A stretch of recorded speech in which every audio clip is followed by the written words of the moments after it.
W2Fers.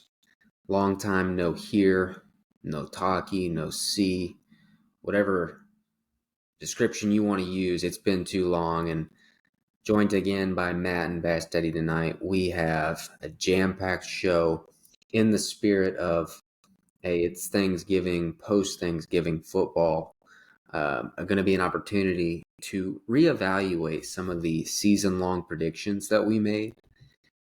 We're going to, at the end of the show, once we've discussed the Week 13 games in detail, going to be giving our updated playoff seeding predictions, conference championships, Super Bowls, the whole deal. Can't wait for it, I know. But first, as always, we are going to go through these games and come at you from a different perspective a little bit. Maybe not always going to hear that final score discussion, projection, if you will, but we will cover those odds, those spreads, and really dive into what we foresee on the field this coming week. And we start in Jerry's world. Guys, the Dallas Cowboys are hosting the Seahawks. 8.5-point favorites, the Cowboys are. The over-under 47.5. They seem like a freight train that no one wants to get in front of right now, but I think there's a lot of layers to that lasagna, and I think we're about to get into it. So, Matt, what do you see here? Can Dallas stay red hot? Yeah, Brian, the freight train that is willing to get in front of the Dallas Cowboys is any team that's halfway decent, if I'm being honest with you. I'm just going to say it right now. Cowboys fraud alert right now. Who have they beaten so far this season? You know, that's like an actual credible opponent. Until last week, they hadn't beat a team with more than 4 wins. Yeah, and nobody says anything about it. Everybody's just like, oh, you know, whatever commentator who it is, probably Romo last week. Jim, this team is primed for a Super Bowl run. You know what I mean? It's just wild to me. Like, I don't understand it. I don't know why people overlook it. I understand that they're the media darlings for whatever reason because they still think maybe they do. Do they bump the numbers that much? I wouldn't think they would, but maybe they do. Maybe they are still. What are you saying, Brian? I'd say generally, but, you know, they do well. I think the Eagles are doing real well. Kansas City, good teams, right? That's just kind of how it rolls nowadays. Yeah, I mean, that makes sense. But, Dallas, in my opinion, is still not that great of a team. Yeah, I mean, they're going to be a top team in the NFC, but I don't know if that's a real legitimate thing. But I know I kind of got on a tangent there. Playing Seattle. Get on the topic of Seattle. I think Seattle blows. I'm just going to say that as well. I'm writing them off. Yeah. And spoiler alert, I'm done. They're out. Geno sucks. Move on. They're not making the postseason for me. So, with that said, I like Dallas in this game because, I mean, you know, like we said before, they beat bad teams, and I think Seattle is exactly that. So, I don't know what you think about that. I wish I could push back against anything you just said. I'm chomping at the bit to do it, but I really can't. From the Seahawks perspective, I agree. I think that team is cooked, and it's crazy. These new metrics and analytics that come out, such and such team has X% to make the playoffs, to win their division. And even though right now they're technically in, those machines are smart because they all have Seattle pretty much buried. And I think that factors in their schedule, obviously, maybe more. But let's talk about Dallas in particular because on that one too, I think this is the analogy, boys. And they've been doing this for a couple of years now. This whole dominate bad teams, lose to good teams. They are the schoolyard bully. They love to pick on the little guy. They love to pick fights with opponents that they know they can handle, even on a bad day. And that brings out the best in them. That brings out their macho, if you will. But whenever somebody who can see them eye to eye comes square, it obviously we know how it's went. San Francisco, Philadelphia, other teams in the past, they don't win those games. They're close a lot of times, but they don't win. And so even if they blow out Seattle, which is what I think they're going to do Thursday night, it's still TBD 100%. We'll see how things go next week whenever they have Philadelphia come in. But they've got to show, and not only to us, but themselves, that they can beat a good team before I think even they believe they belong in this Super Bowl, Super Bowl or bust discussion. Yeah, I actually think Seattle does make it into the postseason, only Really? because of how weak the NFC is. But we'll get into that later in the show when we break down the playoff picture individually. But Seattle seems like they will come out one week and fucking steamroll somebody.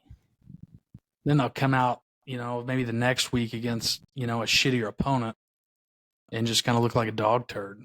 Just put up 3 points with the star power, the running game they have on offense, a good coach in Pete Carroll. I was really expecting more consistency out of them, especially the way they started. But this game is in Dallas, which means it's on turf. Okay. Seattle is a 6-win team.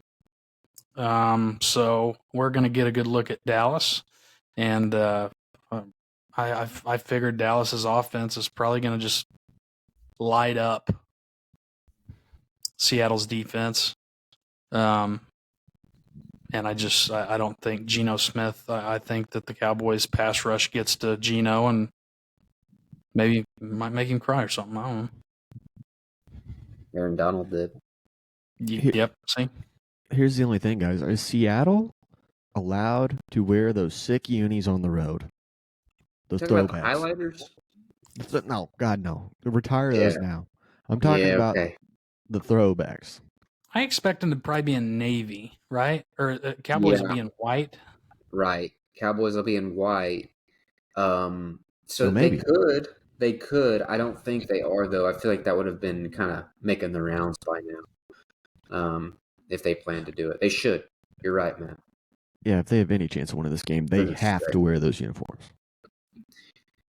Otherwise, it's going to be like probably one of those things where it's a freaking blowout, despite the fact, like you guys said, Kirk Herbstreit now, Michael's like, yeah, Cowboys, Super Bowl. Yeah. Oh, yeah. Or Jason Garrett calling the game. Do not even get us started on that. That laugh is just fucking scary. Collinsworth's got to be held accountable. He's got way too much pull with NBC, apparently, if they're letting him take off for a week. I tell you what, Jason, this guy is just unbelievable. Unbelievable. Yeah. We go on and on about that one, but clearly we all are kind of thinking, okay, Cowboys in a good spot for Thursday. For sure. We'll see beyond that. We flip it to Sunday, and for the second time this year, we are preparing for a Pittsburgh Steelers game that Bass Steady will be in live attendance for. Oh, wow. That's right. That's right. He will be watching as the Arizona Cardinals, are they 2-win team or a 1-win team? I can't even. 2. They're 2. Okay. Yeah, they're 2. They got one with Dobbs, and I think they got one with Murray a couple weeks ago. That's right. They're 2-10. What are those tickets going for? Like $14? With the processing fees, it says, like $12 on Ticketmaster. You end up paying like $140 a piece. Oh my goodness! That's processing fees. You Pittsburgh fellas have to be just packing that place out to be driving those tickets at all. I feel like. Well, Super Bowl rematch. That's true. 4 years ago, when the game was in Arizona, went to that one as well. And Duck Hodges. Oh, okay. I was thinking it was in Arizona for some reason. Okay, this makes more sense now. Okay. That's my apologies. Like you've watched them play in Pittsburgh before too, haven't you? Not Arizona. I thought it was the year they were really good. Maybe I don't know. Or they were. No, we went to Arizona and watched them there. Maybe Kyler Murray's rookie year. Okay. And Duck Hodges. I remember that. Yeah. Duck Hodges. Wow. Yeah. But anyways, I think that it's going to be a close game. It shouldn't be. Over the past 6 games, I think the Steelers are giving up 15 points on offense, which it's been against some pretty mediocre quarterbacks, I will say. But I expect this to be a game that's decided by 3 or 4 points. I expect it to be close, but I also see Pittsburgh's offense taking another step in the right direction. Minka Fitzpatrick will be back. Pat Fryermuth's hot. Deontay Johnson, hopefully he's got him an extra box of Kleenexes for any fits he wants to throw on the sideline because I'm getting tired of his shit. But I think it's going to be a good day. We've been running the ball, 150 rushing yards the past 4 games, 150 plus rushing yards a game the past 4 games. We're moving the ball. And Najee, I think he's running a lot harder now with the young back, kind of bumping his Peter on his butt, kind of saying like, no, I'm here. So anyways, I see this being a close game, and I think Fitzpatrick gets an interception first game back. That's about all I got for it. I think Pittsburgh wins it by 3 or 4 points. Which player did you say was hot? Najee. Najee's stepping up, and he's feeling the bulge of Fryermuth. Yeah, you said somebody. You were like, Pat Fryermuth. I'm sorry. Yeah, you came out 150. He was the highest. He had the most receiving yards than anybody in the NFL last week. Oh, okay. See, I was thrown off by the way you delivered it. You were like just talking like, man, this guy's killing it on the field. That guy's hot, and I was like, wow, I mean, he ain't bad. But this is a good-looking average tight end. Yeah. Yeah, man. Yeah, you think it's gonna be a close game though? You really do? I think it'll be decided by 4 points. It's the NFL, guys. The games that you don't expect to be good, close games, it's going to be hard. It's hard to win in Pittsburgh. It's hard for visiting teams to come into Pittsburgh and win. Especially the Arizona Cardinals. That's where I hear the humbleness coming out of your mouth. But Betsy, this game is probably not going to be close. Probably. I know, but the Steelers aren't putting up 30 points a game. Certainly not. Speaking of, post Matt Canada, how are we feeling, Best? We haven't had a chance to talk about this. We're feeling good. We're running the same offense, but we're no, seriously, we're running the same scheme, but we're just being a lot more unpredictable. I mean, this offense that we're running, probably in the playbook, probably has 50, 60 plays, and Canada was running about 6 of them. And I'm not 6, but I guarantee you he was running maybe 14. It was to the point where Najee Harris was in the backfield listening to linebackers call out their plays.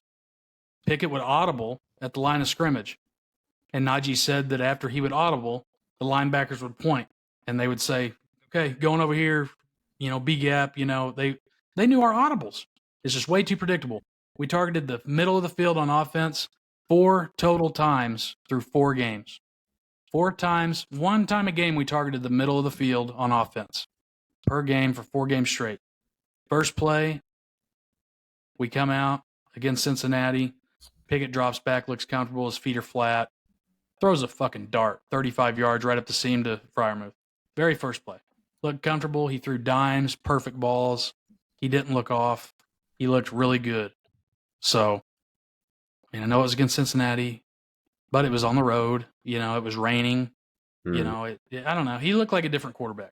And the whole team played stronger, knowing that Canada's dipshit was out of there, knowing that, I don't know. It's just a different energy, I feel. But I don't know. Yeah, that's interesting. I mean, you're getting yards now. You outgained another team. Still put up 17 points, but I mean, Yeah, it should have been more. Deontay Johnson dropped a touchdown. But yeah, I know.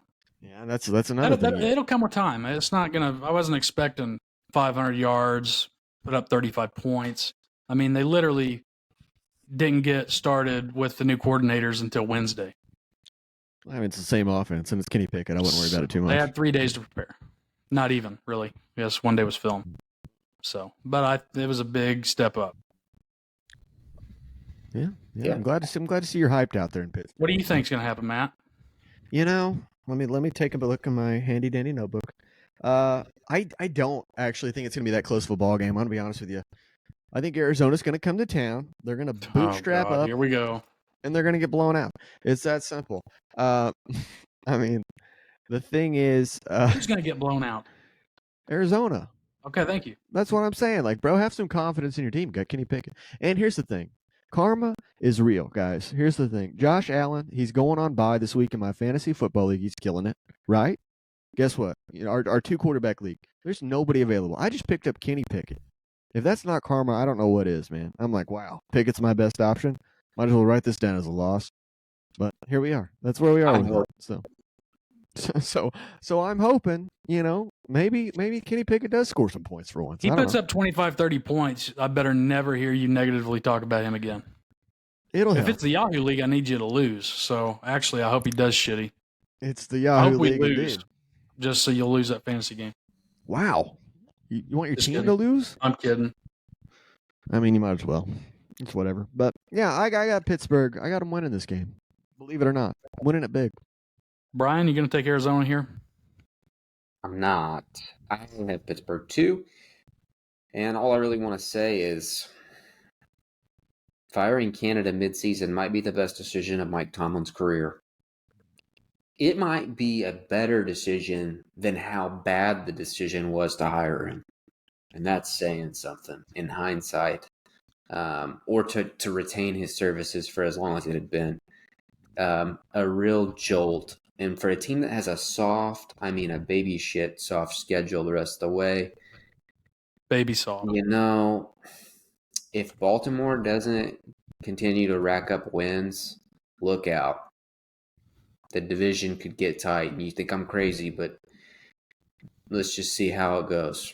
Right? We're one game back. We beat them the first time we played them. We play them week 16. You play them the last game of the year, and they have a tougher schedule between now and then. And I'm not. We'll talk about Baltimore, but I'm not seeing a juggernaut just yet. So anyway, okay, a little less interesting.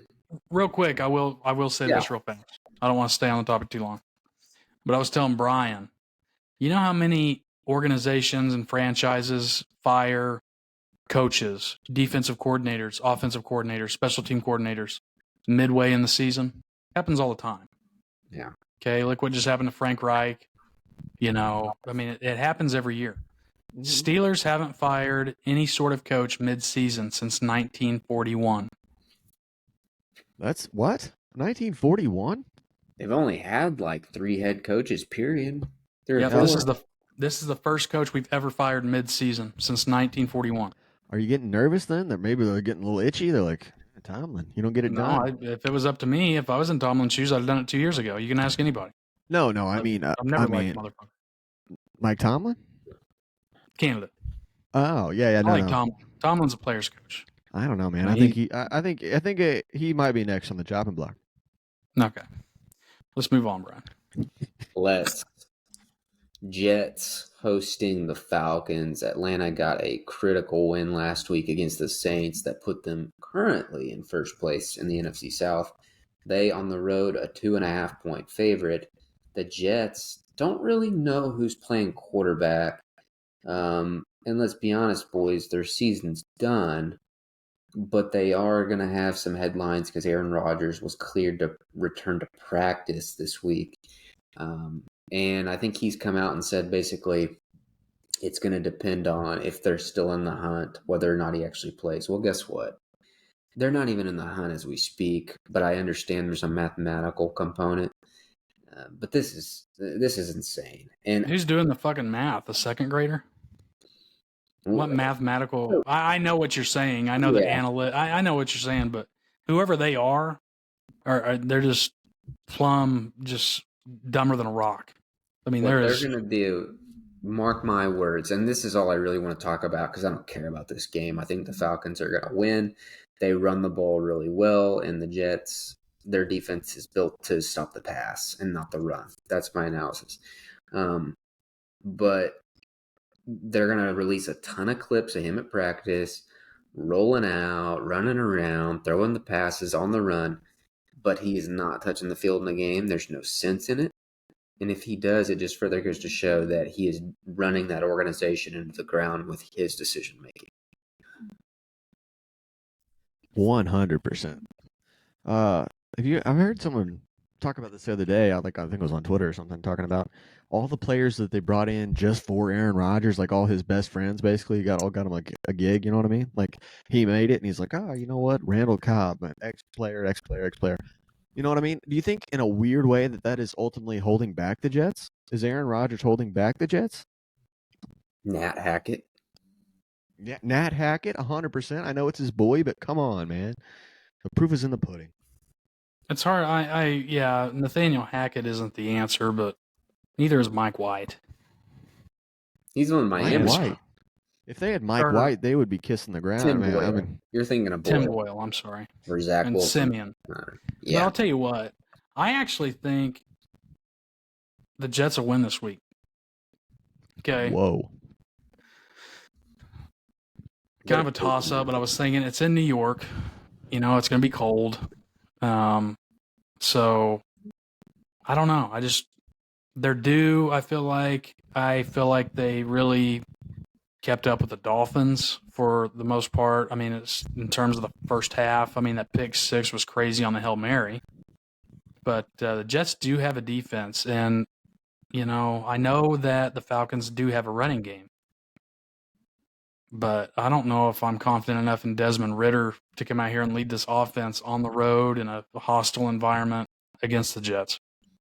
So I think I don't think it'll be a blowout, but I think that they're going to lose the locker room completely. What's not already lost if they do put Boyle back out there, because he looked like hammered dog shit against Miami. He looked horrible. I think you either start Simeon or you just shut the hell up and you put Zach back out there. I think Zach's probably your best bet at quarterback, which isn't a good bet, but you need to put him out there and let him play the rest of the season and see what you got in him. Right. But who could really play a good quarterback out there? You know what I mean? Like, that offensive line is terrible. They don't have a lot of weapons at the end of the day. No. I don't know, man. They've got one. You know what I mean? Yeah. They got Breece Hall and they got two. And they got Wilson, but I'm just saying, what are you going to do with Zach Wilson? He's a first overall pick. I would just say leave the son of a bitch out there. Let him get killed. You know, pretty seriously. Much where it was headed. Yeah, but I would just leave him out there. Shit, I don't think Boyle, anybody with the last name Boyle ain't going to come in and do shit. This year affirmed it, though. Like, Zach needs to be released. He needs a change of scenery, right? It'd be better for him. He'll never be a good player there. He'll probably never be a good player anywhere, but it's damn sure not going to be at the Meadowlands. Anyway. It's a tall task for anybody. Right. Okay. Another cross-conference battle, this one in Washington, where the Commanders, who are absolutely reeling towards the draft, are a 9.5-point dog to the Miami Dolphins. The over-under 49.5. Miami, of course, a dominant win last Friday against the Jets. They did suffer a key injury to the pass rusher, Phillips. That turf, man, not to get sidetracked, but it got another victim sniped. And I think in the long run, you might see that injury kind of have an impact on how Miami matches up in the playoffs and so forth. But on this particular game, it doesn't matter. Their offense is going to score as much as they want. Interested to see if Achane suits up, and if he does, can he finish the game? Can he defend his 11 yards per carry that he currently holds? That might be, a jolt to that unit that they kind of need, because Tua has started to slip here in the last month or so. You're kind of seeing the Tua of old, who every game he makes a mistake or two. It's like, it doesn't even look like a possible interception, but he finds a way. Nonetheless, Miami dominates this one, and we skip on to future weeks where they have teams like Baltimore and Buffalo ahead on the schedule, and see how that goes. Yeah, I mean, there's not a lot swaying, to think this could be like an either-or game. I mean, I could see Washington winning in the right scenario, because, I mean, sometimes that offense can be absolutely potent. Sam Howell could be firing. But speaking of firing, what are we waiting for? Why don't we get Ron out of there and give Bieniemy a go the second half of the season and see what he can do? I don't even want him to audition in that sense, because, man, once they traded the two pass rushers, Young and Sweat, they gave up, right? that was the towel thrown in, which in hindsight kind of looks silly to me because they could be competing for a playoff spot. There's no doubt the NFC is so weak on the back end. But I don't want Bieniemy now with this defense, which is a junior high defense, to have his audition. I feel like that would be the ownership's way of kind of screwing him and saying, we don't really want to hire you, so let's see how you do with this shitty football team. True. Okay, but here's the thing: what if they don't give him the opportunity, going into the next season? Was this the regime that hired him on as the OC? Yeah. Okay, so then, Ron Rivera did. So that's his decision. I mean, he's the head coach. See, that's where it gets tricky. Then, if they fire Ron, what happens to Eric then? They're going to give him the shot, give it to him. The head coach. If I'm Eric, I'm going to tell him to shove that job up their ass, and I'm going to go to a different team. Really? Because there's going to be other teams looking for a head coach that are built better, that are going to have, some defenses. I know Sam Howell. What he's done with Sam Howell is incredible. But who else does he have? He's got a running back that's been shot up and shit. He ain't worth dick anymore. Some good receivers, too. Some pretty good. He's got, McLaurin and Jahad Dotson.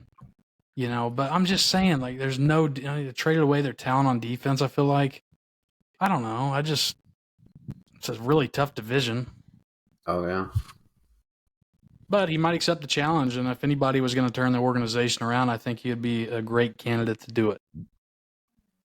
Which I'll get into. I think that Miami's just going to stomp a mud hole in their ass. I could see Washington, somehow jumping out to a 7, maybe 9-point lead at some point, where you're actually kind of thinking like, oh shit. And Miami's just going to come back. Their defense is getting hot. Jalen Ramsey's looking good. Yeah.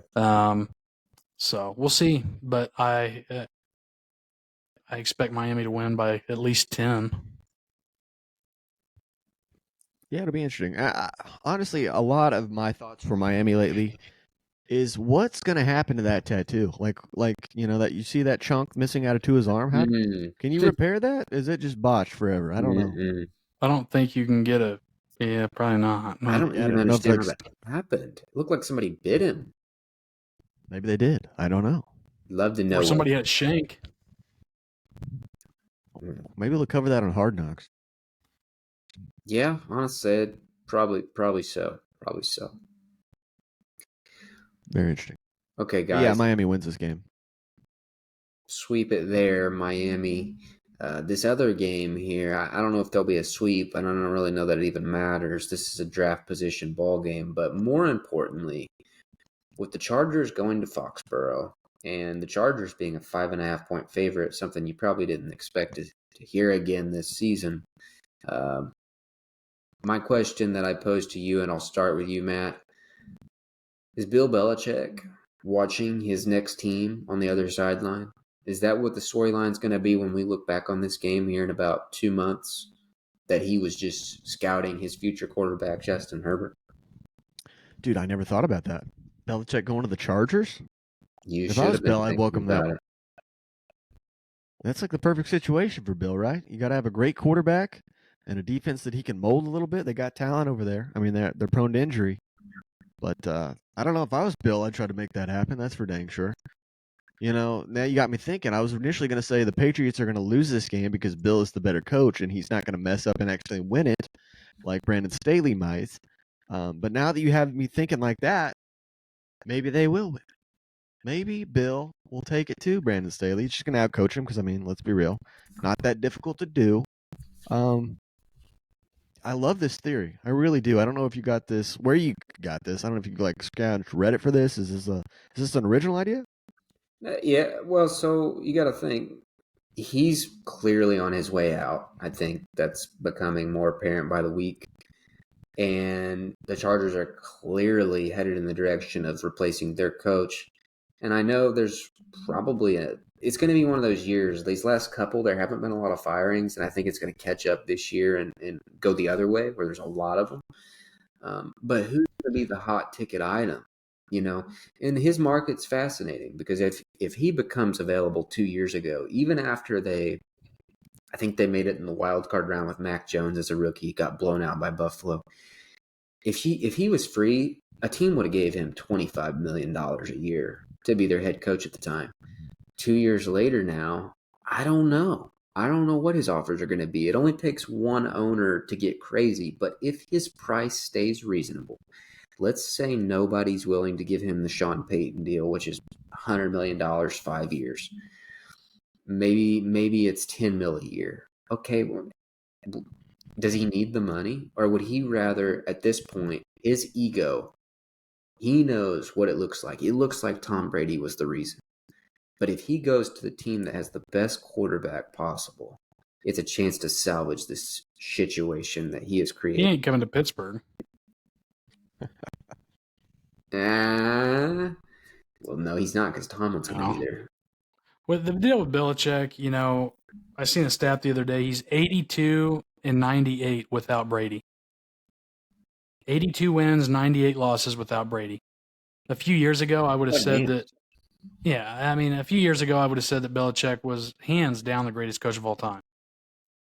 Seeing what he's done without Tom Brady and a pretty good defense, absolutely not. And he's hurt by his tree too, like the way that all the other guys have failed. That hurts, in my opinion. Yeah, I mean, do your job. Do your job. Obviously, he's not a very good boss because nobody on that team has been doing their job. Okay, they've been almost like in the unemployment line. I mean, nobody has been working on that team. Nobody has been doing their jobs. Okay, whenever Brandon Staley first came into the league, went into Kansas City and was going for it on some fourth downs, and Mike Williams had the game-winning catch, and I was thinking like, shit, Kansas City's got their kryptonite now. Brandon Staley, look at this. Young coach. He's got this team ready to go, got a good young quarterback, great wideouts, great running back. Kansas City's finally met their match within the division. And then I don't know what transpired, but Brandon Staley just kind of looking like he just needs to quit and go drive a school bus for a living. But I still think Staley comes in and whoops Belichick's ass. And like you said, Brian, it's ego-driven for Belichick. Belichick has done anything and everything that a head coach would set out to do in the NFL. Win a championship. How many did he win? 6? With New England. As an assistant, I think he won a few more. Okay, yeah. So, I mean, he's done everything he needs to do. He's getting old, and he can't keep wearing those cutoffs much longer. He's Dude, I don't know about that. Colds and stuff, but I say he's done this year. I don't see him going to any team. I just don't see it. I don't think he's ego driven. He's just so monotone. I think he's ready to just get the fuck out of the NFL and go sail on his sailboat. Okay, that's my thoughts. I think he's probably saying to himself he's ready. He's probably really tired. You look at him in the face. You can tell he's just been beat the hell up. He's just tired. He just wants to lay down for the long nap. I don't see him going. The only place I see him going this year is onto hospice. I don't see him going to any other team. That's just my thoughts, and I'll just go ahead and get this out of the way. The Chargers will win this game by, I'll say 5 points. Bass, you make some good points, but I have to disagree. Did you not see the clip that came out on the Ring doorbell cam where Bill just got out slinging some pipe, walks outside without a shirt on, just a barrel-chested bad boy? You think that guy's going to hospice? No. Come on, man. That guy's hungry for more. Pretty good. You didn't see that, Bass? Yeah, I've seen it, but I'm still thinking you got to think, after he's done with this season, he might have a little bit in the tank left now, but I mean, there's 6 more weeks left, and they're not going to make the playoffs. So it's a lot more time to sling pipe. It's fun to think about, though, like the AFC West. Just think about the coaching. Andy Reid, Sean Payton, Bill Belichick, and I don't know, Antonio Pierce. Just 4 just monsters of the game. So, I mean, I don't know. I love it. And if Belichick is going to go to a team, I would say that's not a division I would want to tamper with. If he's going to go to another division, he needs to go Buffalo? Hold on. I mean, no. I mean, I'm honestly, if he wants to go to another division and if he wants to coach in another division, he's gonna have to go to the NFC South. There you I go. mean, that's Good pass, Tampa Bay? Tampa Bay. He's going to follow in Tom's steps. And That'd why be awesome, not? actually. He gets to be it's there. such an easy division. The NFC's a lot weaker. He's got talent. He can get on his boat whenever he wants to. The only thing that might get in the way is you don't have that quarterback necessarily in place. Like, do you want to commit to Baker Mayfield? And their defense is getting pretty old. It already is. Well, not just their defense. I mean, Mike Evans is probably playing his last games with the Buccaneers this year. Like, we'll see. We'll see where it goes. Only time will tell. Honestly, A lot of older singles down there in Tampa Bay too. So I kind of like this. Danny can have his shirt off. Yeah. He can. Yeah. Yes. The weather's good for that. Get ready for retirement where he will end up, perhaps. I don't know. Great takes. And to put a kibosh on it, I think the Chargers are going to win the game. Fair. Guys, this game is not the biggest of the week, but it might be second, it might be third. And when you think about direct playoff implications, one of these teams, winning this game is going to have a huge impact on whether or not these teams get in or not. And that's Denver at Houston, where the Texans are a 3.5-point favorite, over under 47.5. Look, I'm going to start because, and I'll obviously, I don't want to spoil too much later. I don't view this game as like, well, if the Broncos lose, they're out, or if the Texans lose, they're out. That's not really how I look at this game. But it could be. It definitely could be. And I think the winner, let me put it this way. The loser's not out. The winner is in. That's my take. And in this one, I'm taking the Texans at home. I think C.J. Stroud, he's just so poised. Every time I watch him, even when they lose, like last week, I was just blown away by how he was extending plays. His offensive line wasn't doing him any favors, and he'd still find a way to get the pass off. And he doesn't play like Mahomes, but sometimes he reminds me of him a little bit in the way that he just finds a way to get the ball in a catchable space when it doesn't really make sense to happen. Okay. But Denver's going in a good direction too, and I don't think it's going to bury him by any means if they do lose. Well, I'll go ahead and chime in here. I agree a lot with what you said about the postseason scenario. But you know what? As much as I wanted to take the Texans, I even did my football picks this week. I'm going to ride with Denver. I'm going to ride with Bronco Country.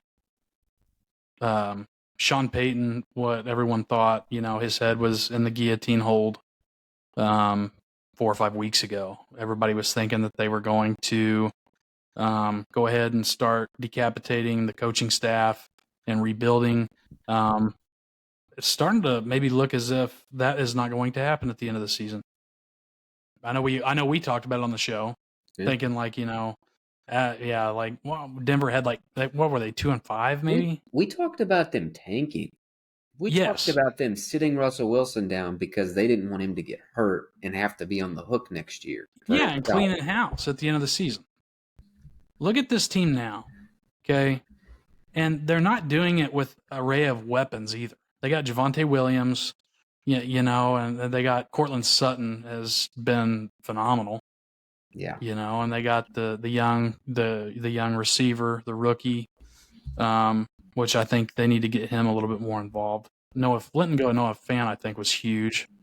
He looked really good in that offense. But anyways, I'm getting kind of off track. The Texans' defense, I'm not impressed with. Their offense and C.J. Stroud, I am very impressed with. What D'Amico Ryan's done, I think that they're going to be one of the front runners in the AFC. I can see them kind of being like the next Buffalo Bills of the AFC. And I would even go as far as to say maybe the next Cincinnati Bengals. I could see them playing in the AFC Championship next year. So I'm not impressed with their defense. I think Broncos country rides. I think they barely ride this one out. I think they keep the train going. Sean Payton's still in the fuck it mode. We've cut it loose. We're gonna keep going, and I think they win a nail biter in Houston. But that's my take on that. It's obviously wild because what is the spread on that game? At least It's 3.5. 6.5. Oh, really? Mm-hmm. It's pretty small. Okay. I'm going to take Denver. What are you thinking, Matt? Yeah, I mean, who would have thought just a few weeks ago, like you guys said, would not think this was a good game, but now these two teams are looking like formidable squads, and the bright futures, honestly, a little bit. With that said, I'm going to echo a lot of what you guys said. CJ Stroud, I'm starting to become a little bit of a believer. I think he might be the real deal. A top quarterback in the making, and for that reason and that reason alone, I'm going to take them to win this game. It's a prove it game, and I think he's going to show what he has to or has what it takes. I love the jerseys and the helmets too. Those Really? red helmets are something. Nice. Yeah. I like those. Yeah, the Reds are nice. They should stick with the helmets. Yes. Really good. Okay. Adds a little pizzazz. Detroit at New Orleans. A couple teams coming off of maybe their worst losses of the year, I would say. Now, the Lions on the road, they're a 4-point favorite out of respect for their body of work. The over-under 47, but we know, guys, it hasn't been pretty lately. But luckily, the schedule doctor dialed up maybe just what they needed with Derek Carr, who I just have to say, you add it into what you saw last year with the Raiders where he didn't finish the season and got benched. I think he's cooked. And I think in hindsight, that contract is going to really be, a thorn in their side with that roster build next year and beyond until they can move on, because it's a really bad offense. And he is largely to do with that. He may be solely to blame for that. Really, if you think about it, they still have good weapons. You know what I mean? Like they've got a decent receiving core. I mean, that's not great, get the ball but I to mean, Olave. I hardly ever see him get the ball. He gets it to that Shaheed guy who seems like a good player. That's it. And he's on waivers everywhere in fantasy just because nobody he's the only receiver on that team that he's getting the ball to, and that guy's on waivers. Yeah, no one. That shows you how poor this offense is.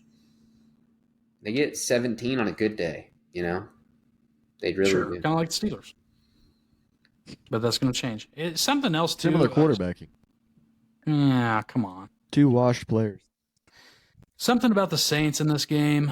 I was always I've been trying to pick the Saints and trying to ride the defense, but their defense has been non-existent, and it's because they're being overworked. Kind of like the Steelers last season. Could have had the best, defense in the NFL.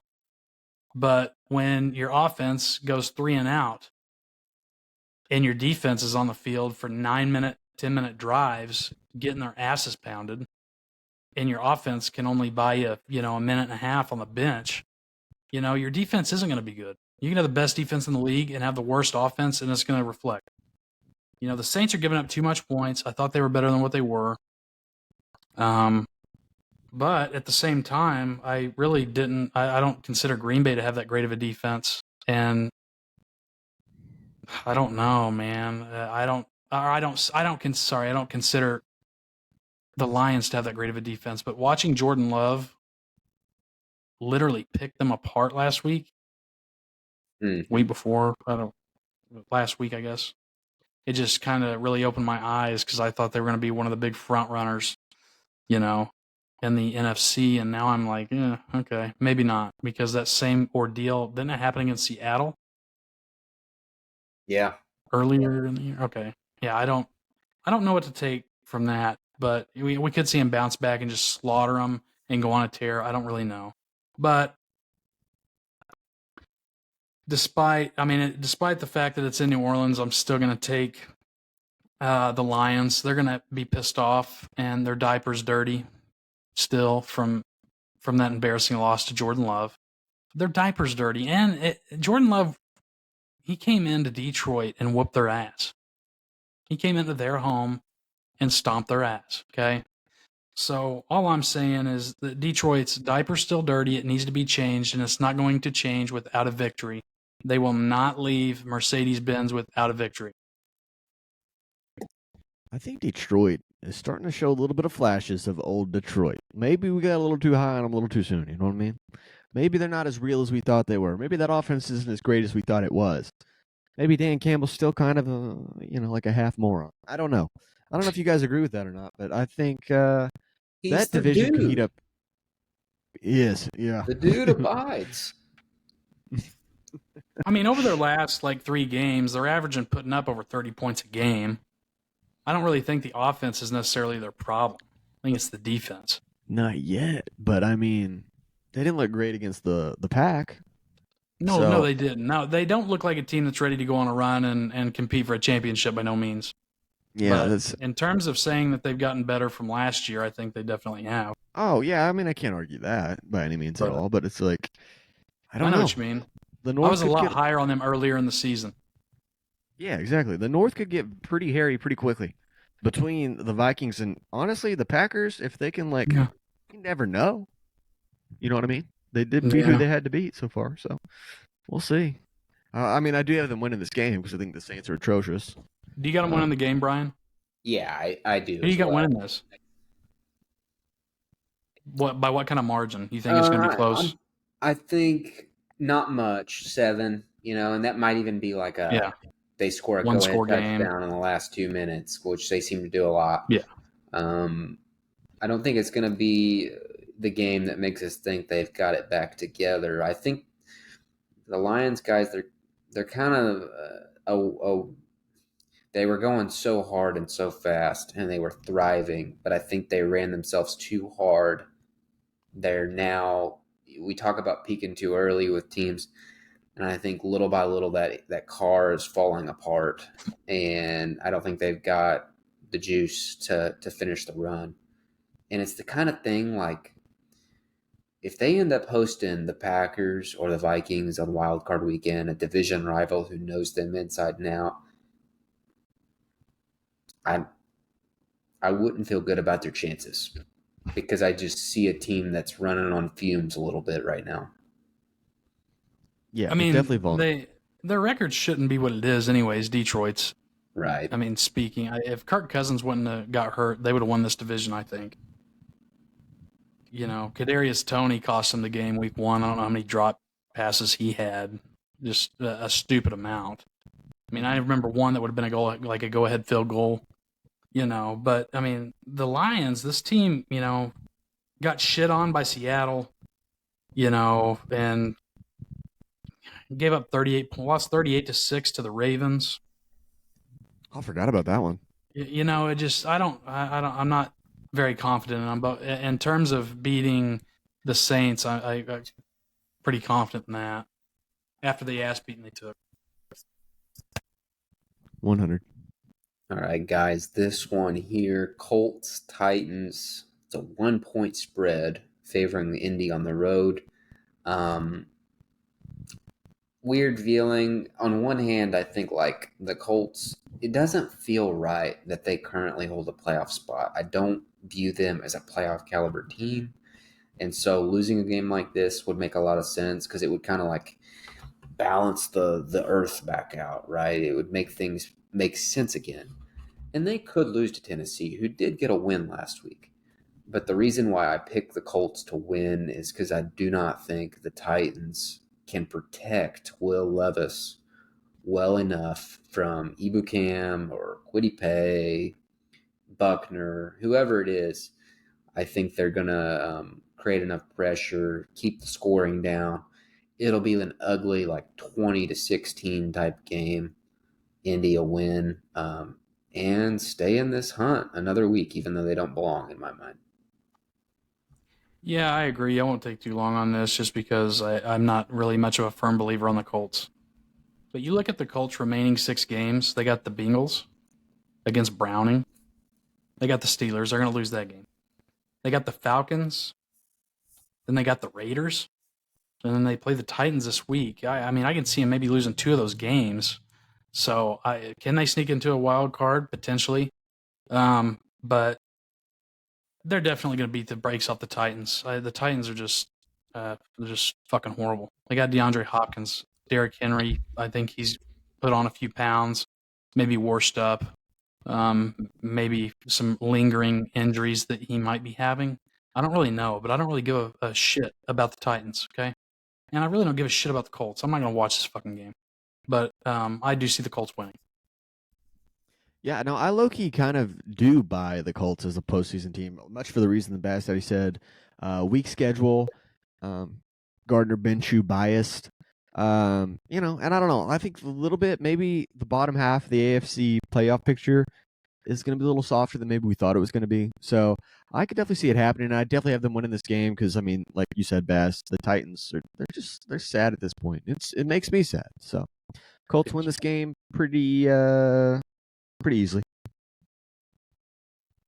Okay, we move on to a similar game, another division matchup that only locals will be tuning into. Tampa Bay hosts Carolina. The Bucks a 5-point favorite. Carolina, of course, first game without Frank Reich at the helm. Over under 37. Matt, what do you say here? Do we see anything different for Bryce Young and company? Yeah, a lot of times when teams will fire their head coach, they'll get hyped up. It gives them like a second wind. They get behind their interim coach. I don't think that's going to happen here. Not in this time. It feels a little bit different in Carolina. I mean, Reich was kind of given a tough hand. How was he supposed to win with that ball club, let alone within the first season? It's not going to happen. So unfair, and I don't think the team's going to buy into that either because they know they're next, right? The players have to be thinking the same thing. So with that said, I think Tampa Bay does well. At least Mike Evans scores another touchdown, and they get a win pretty handily. Tampa Bay. I'm taking Tampa Bay as well. Baker Mayfield, I see he's healthy. And Baker Mayfield really hasn't been playing too bad, I don't think. Mediocre. He's had a couple of pretty good games. But they got to get the run game going. And I'm not sure what the numbers are statistically, mathematically for Carolina to make the playoffs. I don't think they're going to make it. But there probably is a statistic saying like there is a 0.0005% chance. Yeah, all the other teams die in a plane crash. Guys, exactly. They're plus 100,000 to make the playoffs. You could still sprinkle. Yes. I'm dead serious. Wow. I've got the Buccaneers spicing things up later this season. I'll get into that a little bit later. Oh, yeah? Buccaneers handle the Panthers pretty easy at home. I'd say they win it by 2 scores, maybe 10, 12 points. I really hope Baker's okay because he's on the report with the ankle injury. Sounds like he's going to play, but if they are going to pursue this NFC South championship, he needs to be his best self because we know his best self is not a great quarterback, but we don't want it to get worse than that, right? On the Carolina thing, guys, I wonder, looking back, I personally think, it seemed like around training camp, the rumors started to float about Frank Reich, the coaches, they wanted Stroud. Well, there were rumors before the draft about that. And it's like, I just wonder if it all unraveled before it ever really started. And if that owner really did step in and make the pick. I mean, how easy would it be as Frank Reich to coach a guy? No offense. I'm sure Bryce Young's he seems like a great dude. But if Reich didn't want him, didn't believe in him, thought he was too small, which is the rumor, that had to just kind of, defeat him in a way. And that's kind of, I think he's a better coach than it showed. And he looked like a guy who didn't really care, just wanted to collect his check, move on, knew he didn't have any long-term hope. Good on him. But and he will be collecting that check. Wasn't the rumor something crazy like Tepper decided to draft Bryce Young because he ordered scallops or oysters or something like that at a pre-draft meal or something? I don't know, but the fact that you even say that, I'm sure it's true because that's just bonkers. Yeah, and that would be a reason for me to not take a guy. I want the guy that's getting the steak. You know what? I can live with chicken. You throw some shrimp for sure, but scallops and oysters? Come on, man. No, you're out. Yeah. Yeah. CJ Stroud. All right, guys. Maybe the certainly one of the 2 or 3 most anticipated regular season games of the year, not just here in this moment, but even when the schedule got released. That NFC Championship rematch that they saved for the juicy part of the schedule. Here we are. And San Fran going to Philly. They are a 3-point favorite, the 49ers. So, I don't know if this is because it could be for a lot of reasons. I mean, I'm a little surprised to see the 3-point favorite. Maybe they're worried about Lane Johnson, who that sounds crazy, but their record with and without the right tackle, it's pretty. 49ers are a 3-point favorite going into Philly? That's correct. That's fucking crazy. And so I'll start with this. I've said since the beginning of the year when I predicted the 49ers to make the Super Bowl originally, this is a Jenga tower. And when all the pieces are together, especially on offense, they're just really hard to stop. And right now, for now, those pieces are together. On the other hand, Philadelphia, they've been very impressive. They've found ways to win against really good teams, or quarterbacks at least. But they look like a tired team who needs a nap. And this week, I think that's going to show. You got to understand, this is the 49ers Super Bowl. They've had this one circled. Until they get this one over with, it's the big game.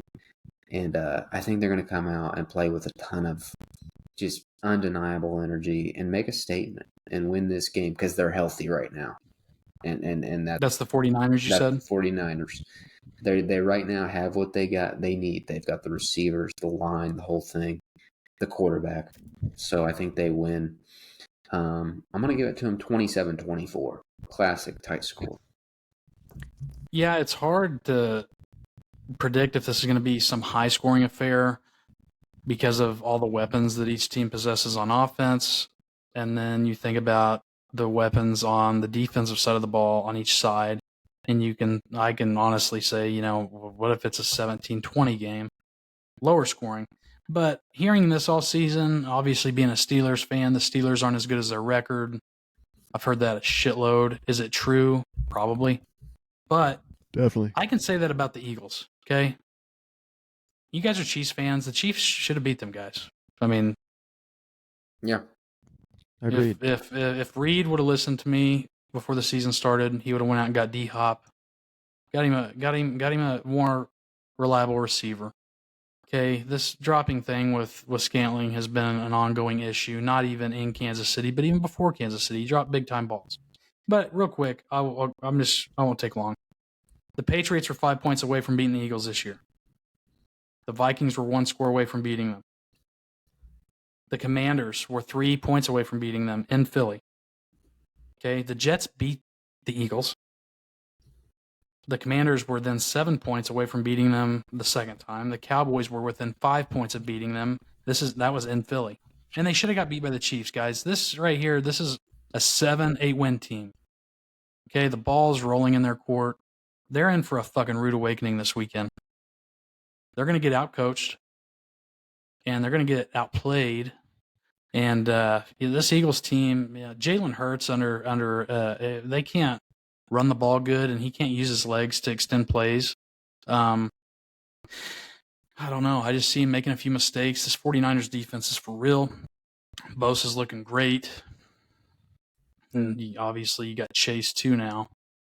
But I see San Francisco winning this game by 9 points, maybe 10. But San Francisco is really going to show in this game that they're the team that is going to end up winning the NFC Championship. You guys make a lot of good points. You do, but I think y'all are. Go ahead. This is I don't know. This is my NFC championship matchup. Spoiler. Just throw that out there. She's knocking out the Lions. But yeah, what I was saying, you guys make some interesting points, but I think you guys are off massively on this. I know that Philly has looked very susceptible. You got something? No. Oh, okay. Phillies look susceptible. You know, they've been on the ropes a lot of times, and I think that could spell trouble for them in the postseason. I really do.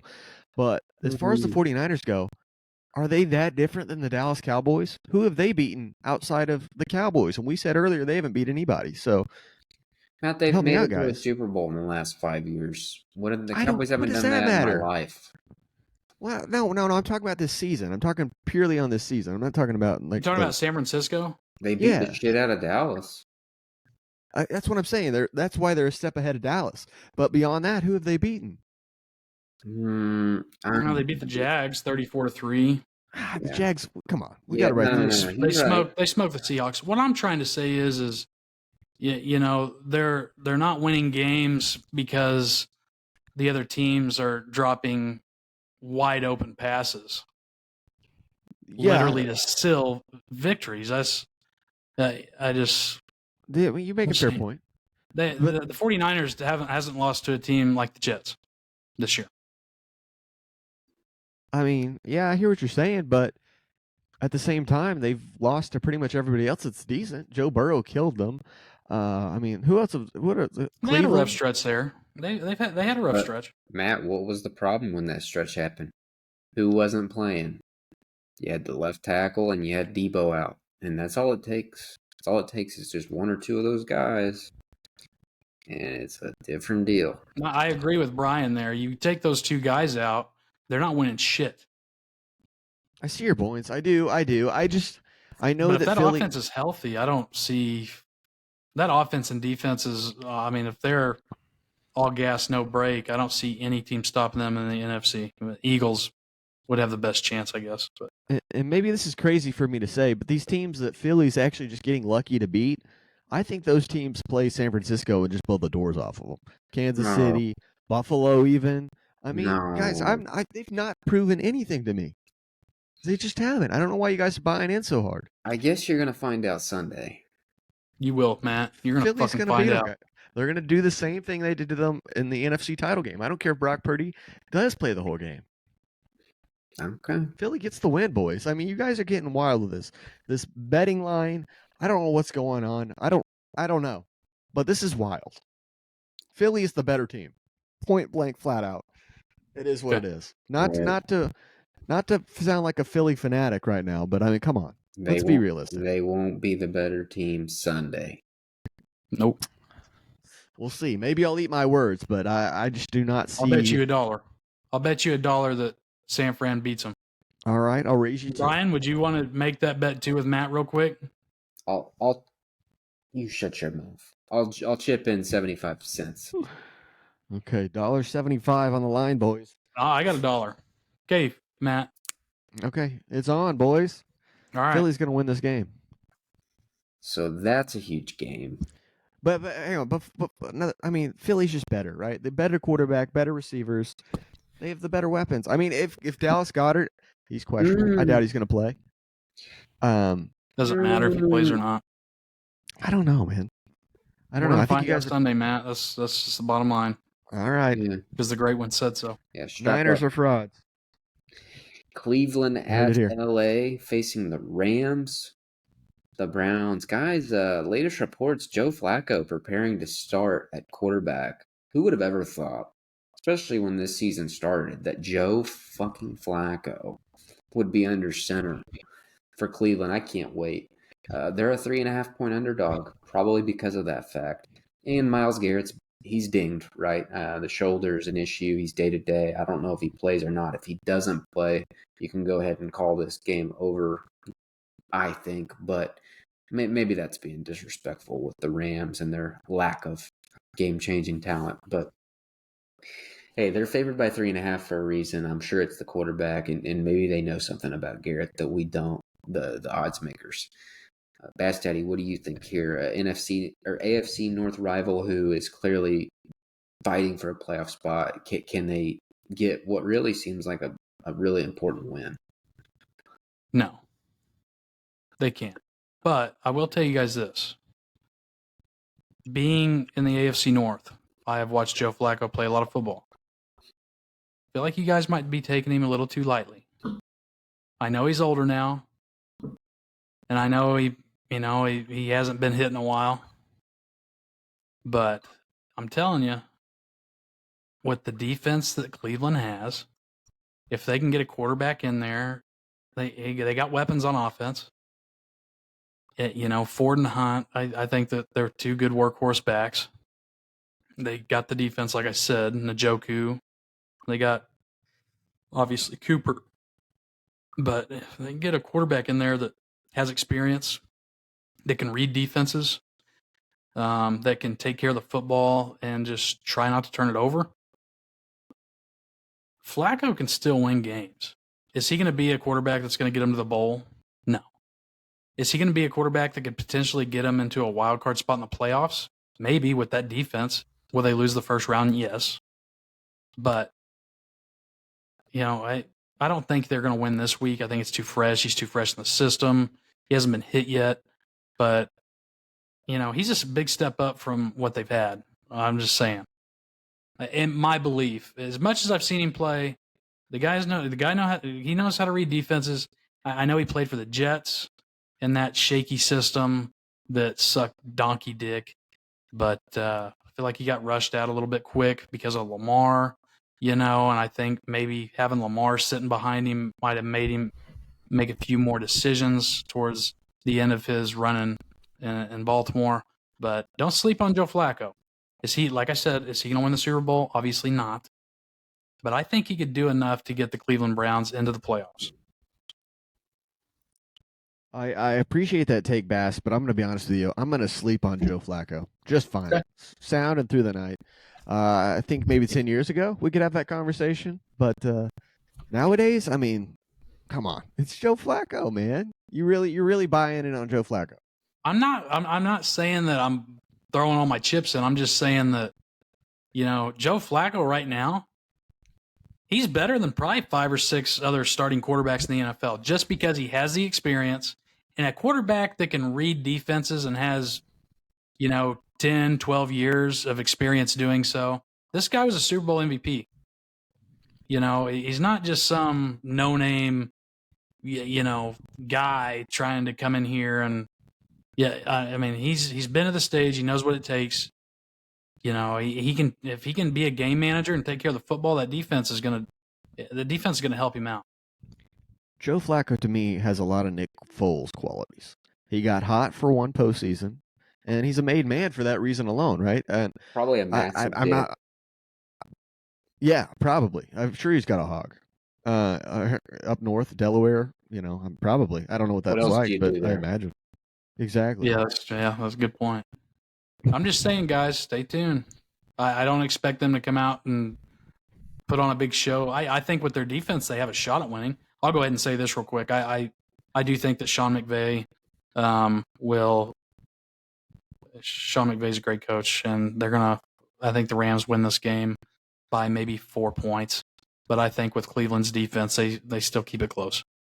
Man, you set me up with all that Flacco fluff just to pick the Rams? Yeah, before I set you up with it, I told you I didn't expect him to win this week. He's too fresh in the system.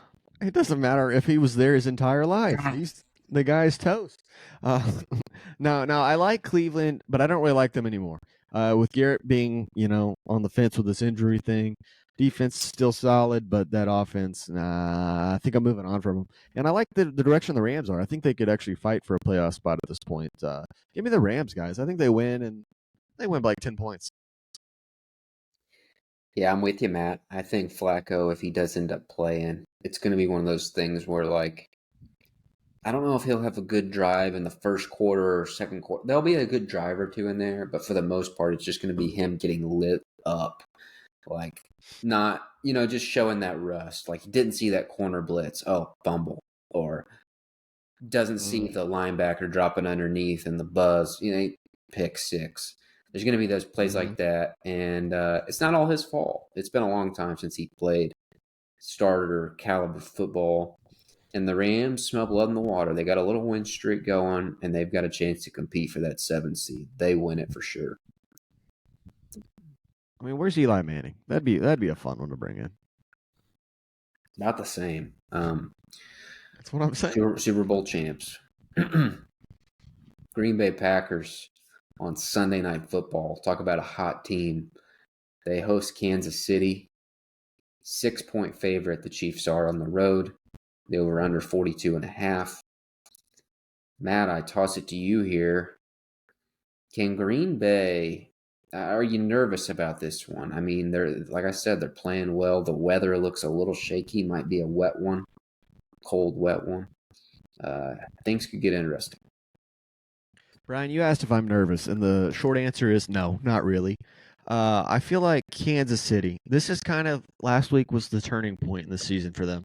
Started out very slow, looked very flat. Vibes were off. They looked weird. I was like, they could be in a little bit of trouble here.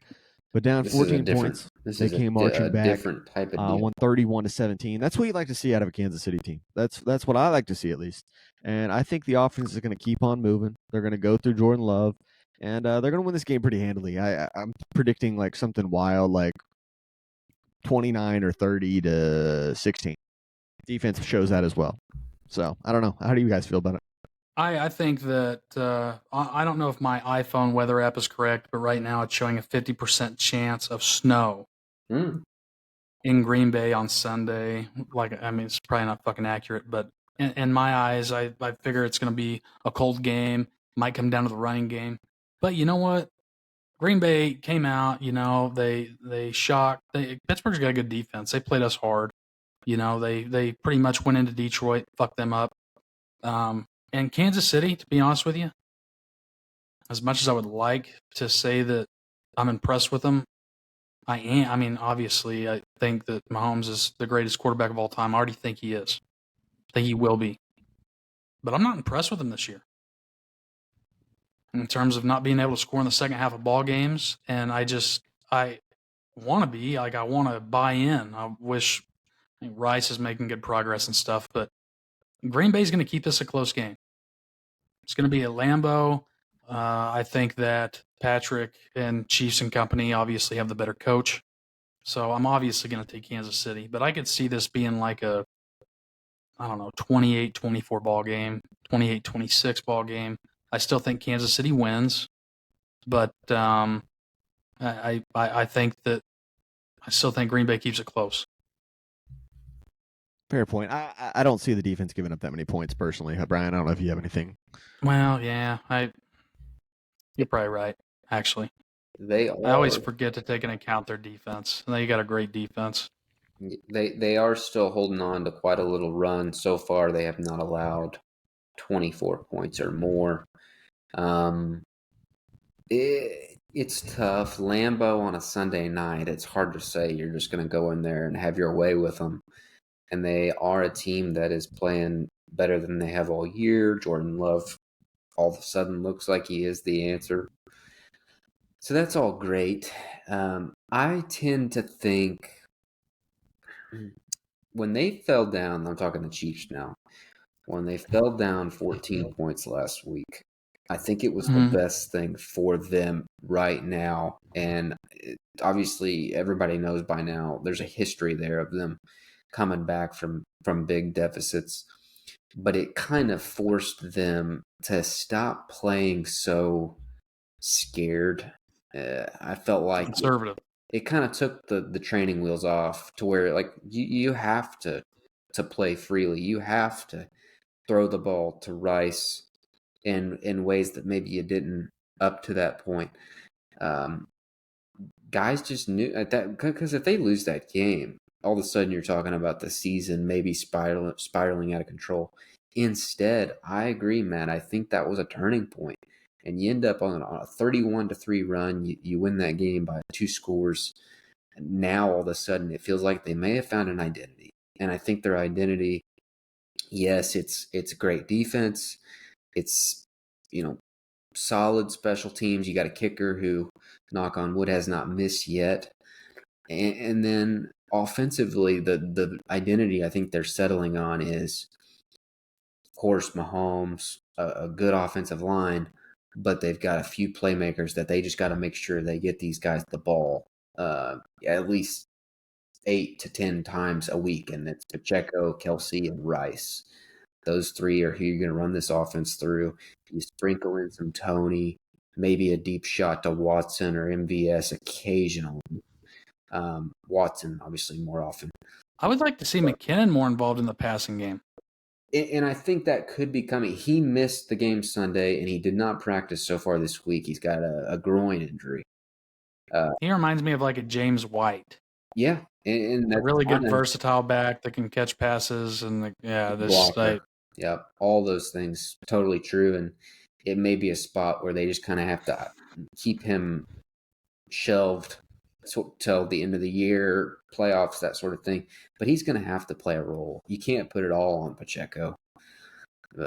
Edwards-Hilaire's been filling in a little bit here and there and doing okay. Yeah, he's had some good carries. Obviously still limited as a blocker and that sort of thing, but not bad for number 3. I think it'll be a good matchup, though. You wouldn't think it would be.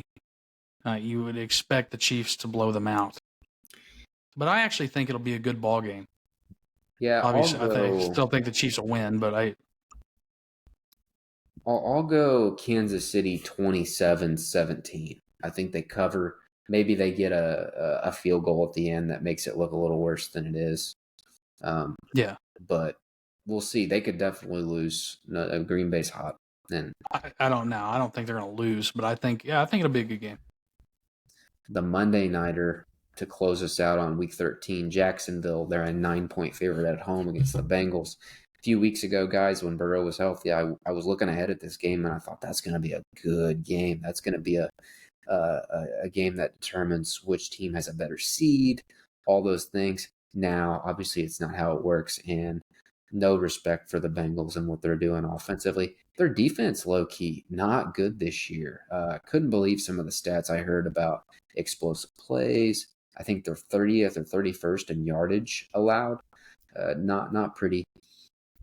With that being said, Matt, do you give them any chance with Browning, or is this just another notch on the belt for Jacksonville headed towards the playoffs? Yeah, no, I give them next to no chance. A lot of the things you're saying, the team all around, even with Burrow, was struggling in a lot of different ways. And if he was there, I think they could turn around and they could make a postseason bid, let alone potentially a run. But without him, I don't know. Their window is closed on the season. Arguably, it could be getting a little hairy moving forward in general, depending on how some things break contract-wise. I got Jacksonville winning this game pretty easily. So I'll just second Matt. I'm not going to take too much time because fuck Cincinnati. Quarterback situation screwed. No defense. But I will say this. Obviously we got the Dolphins beating the Commanders. I think we all agreed on that. Chiefs beating the Packers. The Ravens are on a bye. They're 9-3. Jaguars, obviously, they're going to win this game. That'll make every division leader 9-3 in the AFC. So that'll be kind of neat to see that unfold. All division leaders having the same record, fighting for home field. But Jaguars fuck them up something fierce. What do you think, Brian? I agree. I've got them winning by a couple touchdowns. I could see the Bengals defense early on kind of making it interesting, playing with some energy, but after they see a few drives of their lousy offense, which is not going to do anything Monday night, they'll pack it in too. And like you said, it's gonna close this AFC race for the 1 seed. It's real, and it's not just the 1 seed, because you got to say, okay, well, if Jacksonville's the 2, now in the divisional round, maybe I get to bring Baltimore to my place in humid ass Florida instead of having to go to Baltimore where it might be freezing, snowing, so on. And same goes for Miami, being a Florida team. So that's something to put a pin in.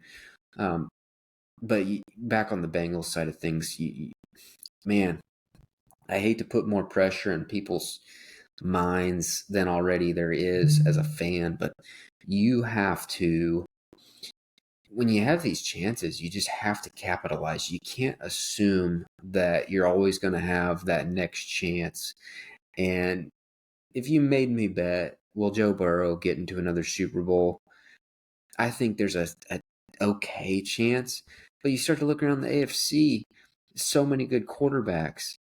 It's not going to be easy. And as these salaries, look at Buffalo. I mean, ever since the last couple years, it's just been a steady decline. And now neither team probably going to end up in the playoffs. It's really tough. And it's the pressure is on these GMs. They've got to build good teams. It's not enough to just have the quarterback anymore. There's too many good ones. And Burrow, he just needs to stay healthy for one. It's starting to become a pattern with him. So, sayonara Bengals. Seeing how the Bengals looked against San Fran, though, in San Fran. Oh, yeah. That's special. It was they were coming on. I mean, I think they would have definitely been a front runner in the AFC. I don't know if they'd have been good enough to finish as the 1 seed, definitely, but in terms of winning the division or maybe getting the 5 seed, for sure, if he stays healthy. They were doing their normal thing. They were getting hot, and it looked like they may not lose another game. I just wonder now, though, do we look back in a couple years and say, like, those 3 years, this one being the last where they have the injury, like, each season they were so close to finishing the job, and do we look back and say, man, it just that was when they had to do it? I hope so, to be honest with you, but I also think it's realistic. Me too. Yeah. No, I think that's definitely something they have to worry about at this point. Jamar Chase's contract coming up next season. I'm assuming they're going to pay him very handsomely. I don't know what position that's going to put them in regards to other players. For example, T. Higgins and what have you. Matt, you're already seeing the ripple effects on the defense because this year all they really lost on defense was the 2 safeties. But that's a big deal. They were 2 good safeties who kept a lid on their D, and and this year they're giving up explosive plays not only through the air but on the ground at the highest clip in the league. That to me speaks to the safeties. Like, you're the ones who are supposed to come down and make tackles in the run game to keep massive gains from occurring. You keep the lid on the defense in the air. So you're already seeing the effects, and it hasn't even really gotten that real yet. But we'll see. They got to draft well, and they didn't this year. Okay, guys. Time for the playoff talk. We get to reevaluate, reset here as December has arrived. Who we think is going to get in, and I want to start with the NFC. I think it's a little bit of a less interesting conversation. The obvious ones, and with the pick I made tonight, I have the 49ers getting the bye. I think this win coming up Sunday will position them to win out and secure the bye. Maybe that's crazy. Philadelphia gets the 2. Detroit, they continue to walk backwards into the playoffs as the 3 seed. My surprise is Tampa Bay winning the NFC South at an 8-9 record, very similar to last year. Dallas is the 5 seed. They're going to absolutely obliterate the Buccaneers just like last year. Minnesota in the 6th seed. I told you guys earlier I'm worried about the Lions backing in. I think they're vulnerable. I think they're going to lose to the Minnesota Vikings in the wild card round. And then Green Bay is my 7th seed, and they'll get beat up pretty good by Philadelphia. Ultimately, Philadelphia, San Francisco, NFC Championship game for me, and it's in San Fran. And I'm not going to make that pick yet because I want to hear what you guys have. I think we're going to be on the same page. Brian, me and you have the same exact seedings for everybody except the 7 seed. Okay. Rams? Got Rams? Or Seahawks? No. I got Seahawks. Okay. And to be honest with you, I really only did it because of their remaining schedule and because of how weak I think the NFC is. I obviously think that they lose this week against Dallas. But looking at their schedule, I can see. I know they got to play the Titans. They do have to play the 49ers and Eagles. So I mean, there's a couple, but I don't know. They got to play the Titans and Cardinals. I know. I trust Pete Carroll maybe in that organization more to get that 7th seed. But the way Green Bay's playing right now, I can definitely see that happening as well. Matt, what did your playoff scenario look like in the NFC as far as seedings? So I went through all the games for the weeks, made some quick picks on them all, and figured it out. That's how I decided to go about this. Did you do And playoff the machine? results? Yep, There you go. you bet I did. I was like, I forgot about playoff machine. I should see if that's a thing right now. And it is. Some of the results surprised me a little bit. Number 1, guys, Philadelphia. Come on, get with it. Number 2, San Francisco. Second time. Silly bastard. What? You guys are gonna see. You're gonna see on Sunday. Number Matt, 3, Detroit as well. You're gonna have to repeat that. We lost you. Yeah, start over at the beginning. Oh, okay. Can you hear me now? Yeah. Yes. Sorry about that, gentlemen. Number 1, Philadelphia. No doubt. Just it is what it is. Number 2, San Francisco. Number 3, same as you fellas, Detroit. Number 4, just kind of surprised me a little bit. I have the Falcons actually holding that spot and winning the South. Number 5. Now this is the one where it got interesting, guys. The Green Bay Packers. What the fuck? At the 5 seed. I know. I was like, how did this happen? The fuck are you smoking?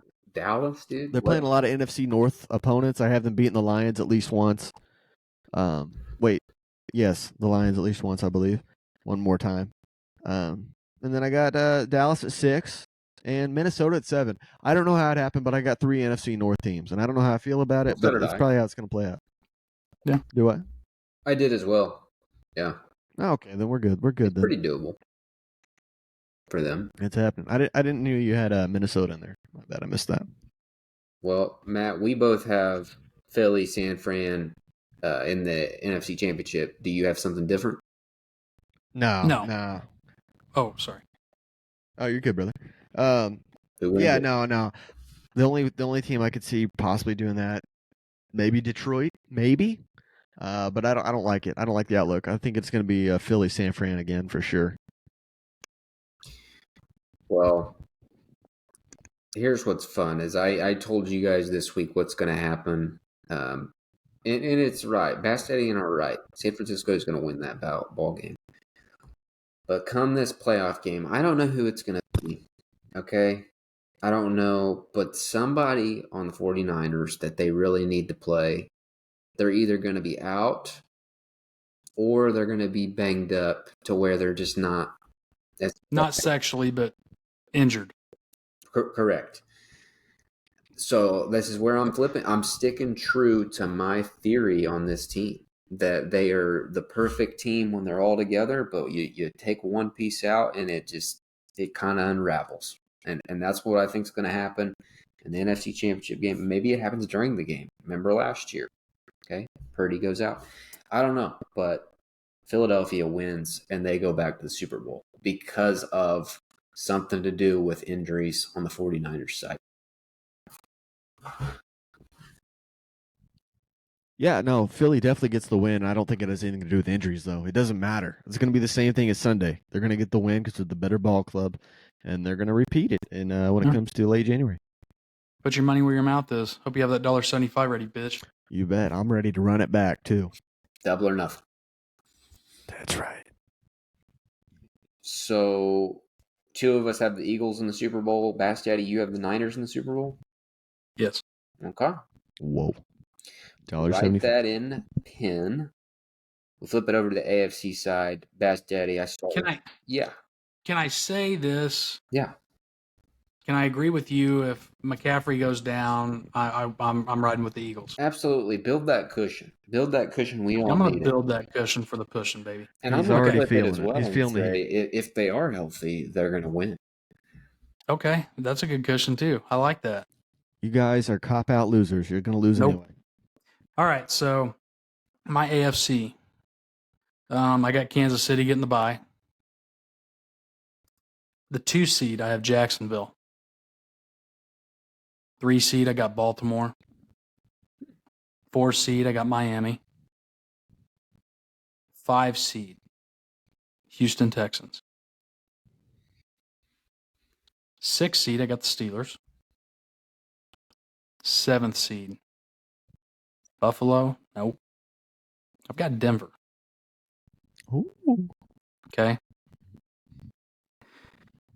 Wow. Well, So, sorry, I'm only interrupting because we have the same 7 teams. okay. I have the same seeds for the wild cards. The only difference is I had Miami in the 2, Jacksonville in the 3, and Baltimore in the 4. Where I do think Okay. there's a real opportunity Pittsburgh could pass them, but we'll see. Who do you got in the AFC Championship, Brian? So wild card weekend, I picked all the division winners to the favorites, and I ended up at Tyreek Hill revisits Arrowhead Stadium for the AFC Championship, Miami at Kansas City. Okay, so what I had Miami and Texans squaring off to pretty much make it, Kansas City, Miami for the divisional round. And I've got the Ravens and Steelers playing the wild card round, and the Steelers beating the Ravens. There you go.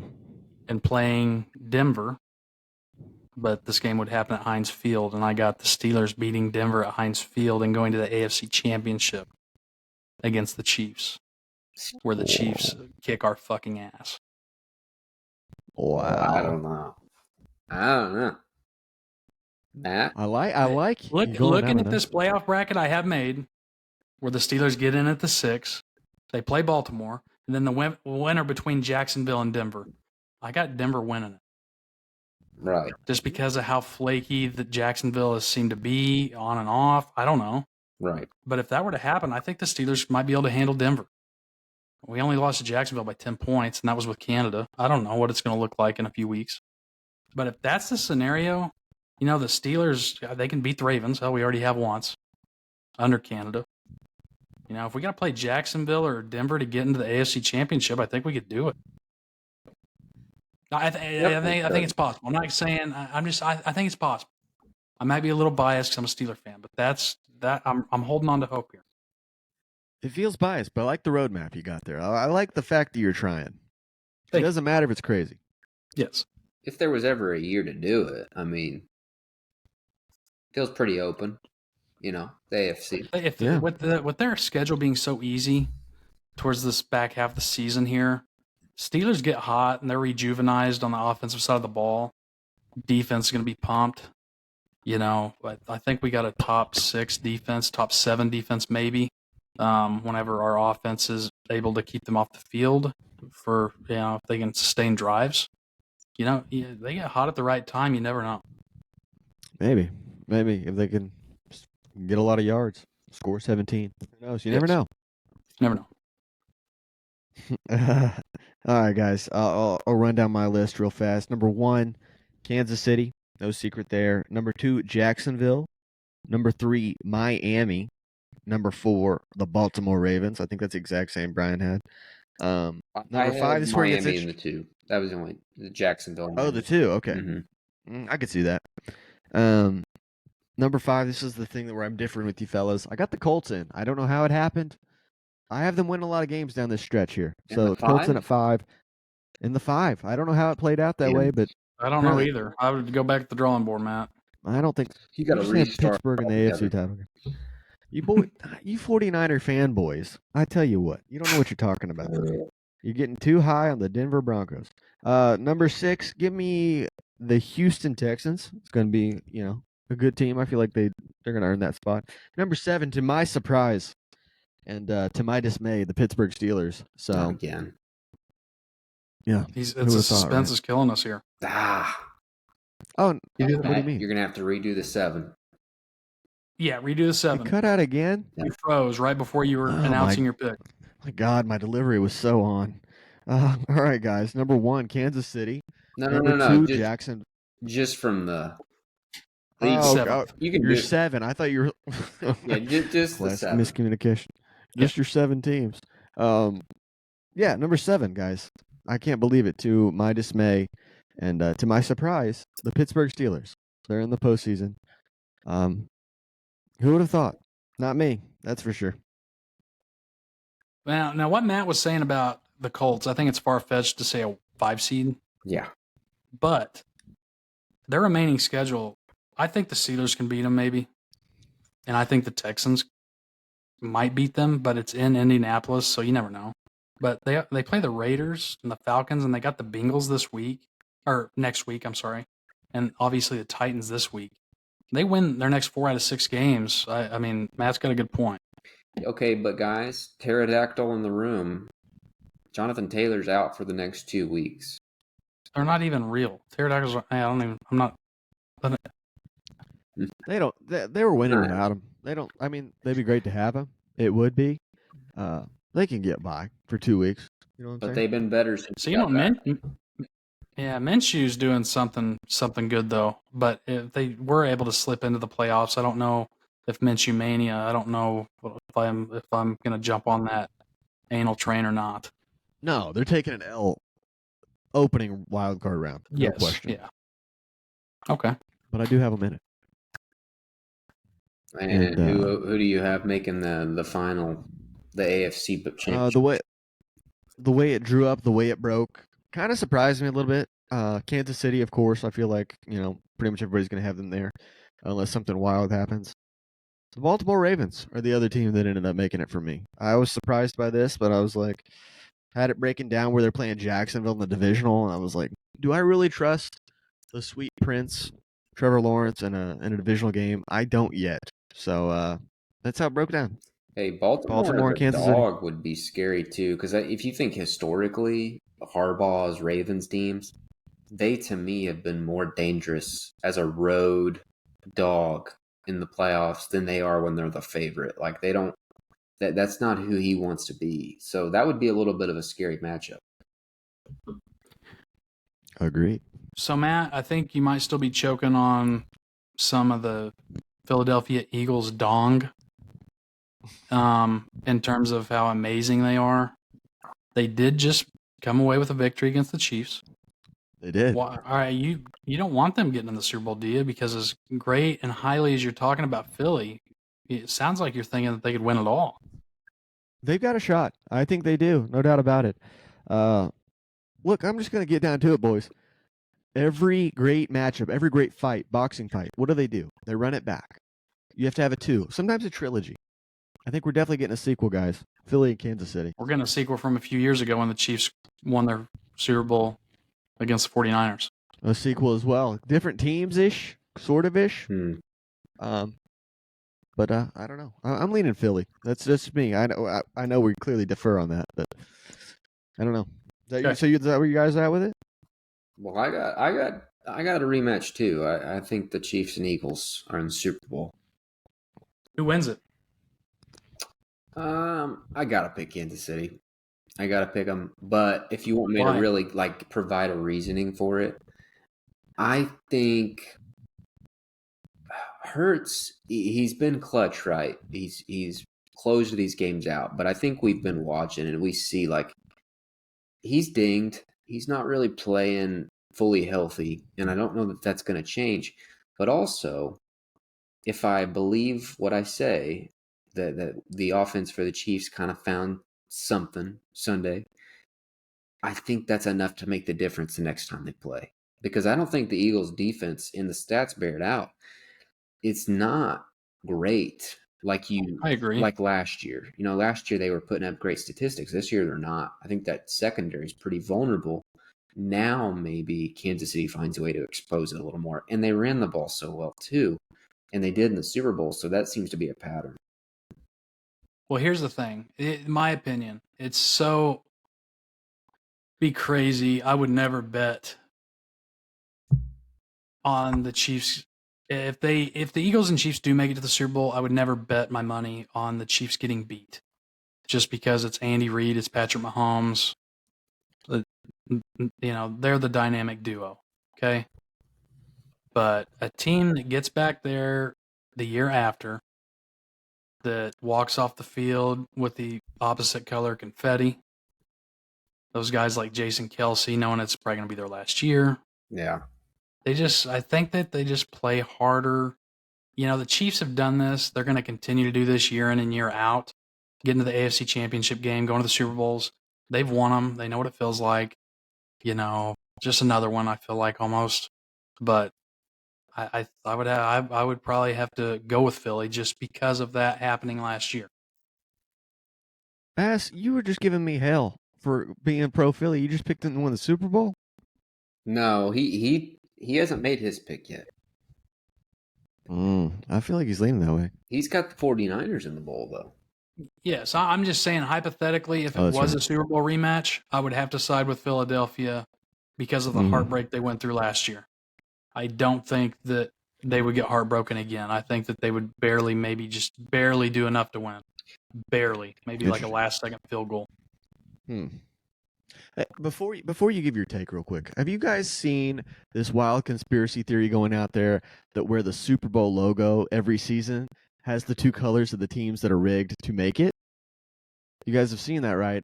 I don't know what the logo looks like this season. I believe one side's purple and the other side's maybe like a reddish color. So I don't know if that leaves you with the Ravens and the Niners. I don't know. That's what I was telling Brian, I think, maybe. Yeah. It's not the Vikings. It's not the Vikings. No. It's not the Ravens. The Ravens aren't going to do it either.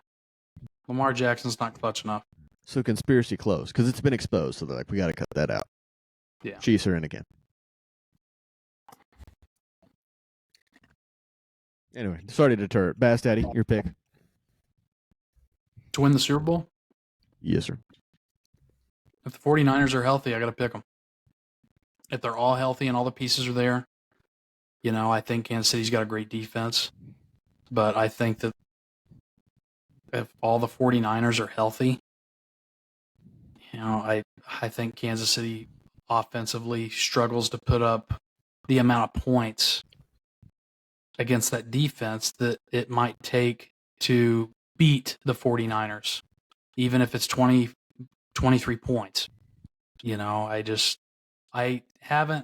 don't have faith in Kansas City's offense at this point.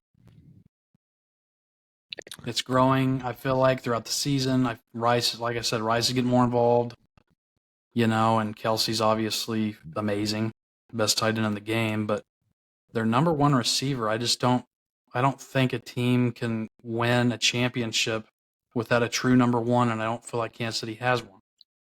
That's my problem. Well, Kelsey, I guess you can say. But you're not worried about Kyle Shanahan having to coach in the Super Bowl at all? That didn't worry you? No. I'm not saying it'd be impossible for Kansas City to win. I think Andy Reid and Mahomes are the best ever. I'm worried about their offense. Fast Teddy, ponder this, though. Last year, receiver-wise, really the only thing different is Juju, who did a great job for Kansas City, but this year, okay, but to the point I would make is maybe a couple of these young guys, it took them a little longer than you'd like to figure out what they do well. That's what they have to do. It's not guaranteed, but if they figure it out, let's say this week, another strong week for Rice or Moore or whatever, I think at that point you'll start to see it be okay. But they got to prove it. They absolutely got to prove it. They got to prove it. But something else too, that 49er defense